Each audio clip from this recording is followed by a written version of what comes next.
Here we are today at Pisces Pet Emporium, and today we're going to go over how to maintain and keep a canister filter healthy. What we're going to use as an example today is our Fluval line of filters, and this is the Fluval 406. Now, usually you'll have an in and outtake tube hooked up to the top here that goes into the tank and comes back from the tank into the filter with the filter sitting underneath. So just a few things I'd like to go over. Number one, try to have your canister when it's sitting down below, just for any incidental spillage, sitting in a small cat litter box of some sort. And of course, being Pisces Pet Emporium, we carry all sorts of litter boxes as well for your convenience. But what that does is, in case you have a little bit of spillage when it's time for cleaning and maintenance, you don't wreck your floors or get water on your carpets or anything of that nature, you keep it contained in the litter box. So once it's time to clean the filter, what we're going to do is we're going to leave all our tubes in place that are hooked up to the tank. We don't need to touch those.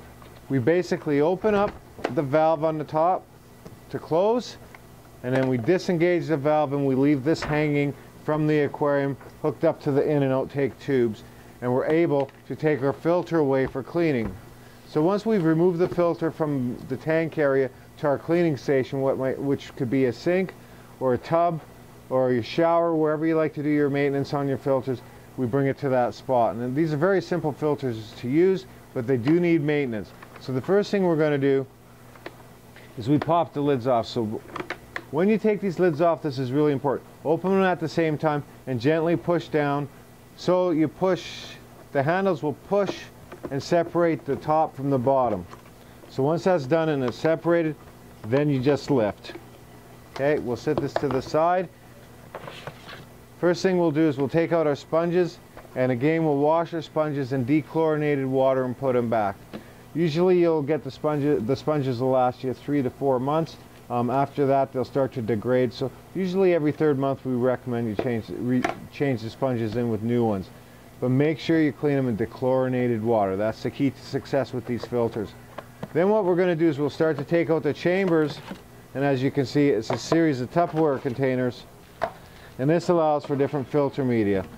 With the Fluval filter, we receive a complete filtration kit with it. So we have our biofoams for the bottom, and again, these foams need to be rinsed in a bucket of dechlorinated water. Really important.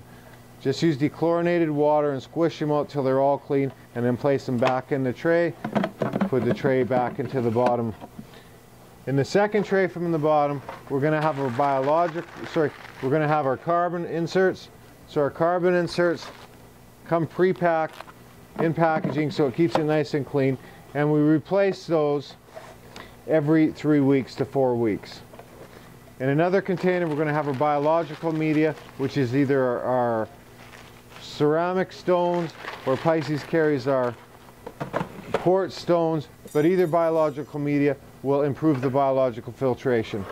And lastly, we put our last container in there, and you can put in whatever you like. You might want to use peat pellets, you might want to use nitrate remover.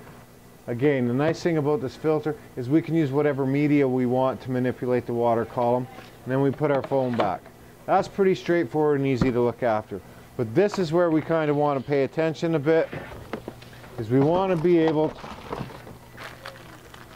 to maintain the integrity of the motor assembly. This is where most people have issues. So what we're going to do here, so when it's time to clean it, we just push down on this lever and we remove this. And again, make sure you have a good pair of needle nose pliers. You don't want to force anything. Gently pull out your impeller magnet, and we're going to give the impeller magnet a scrub. Once you scrub the impeller magnet with your little scrub tool, give it a nice clean on the sides, down the middle, and on the blades. Then we want to wash inside here, give a little scrub around as well. You want to get all that detritus, algae, and sludge out of there to keep the health and maintain the motor so it's always running smooth. Once that's clean, place everything back into place. The smaller end of the impeller cap goes in facing down, and then this snaps in, and that's back to being good as new. Then what you want to do is you want to make sure you maintain the integrity of your O-ring. Now the O-ring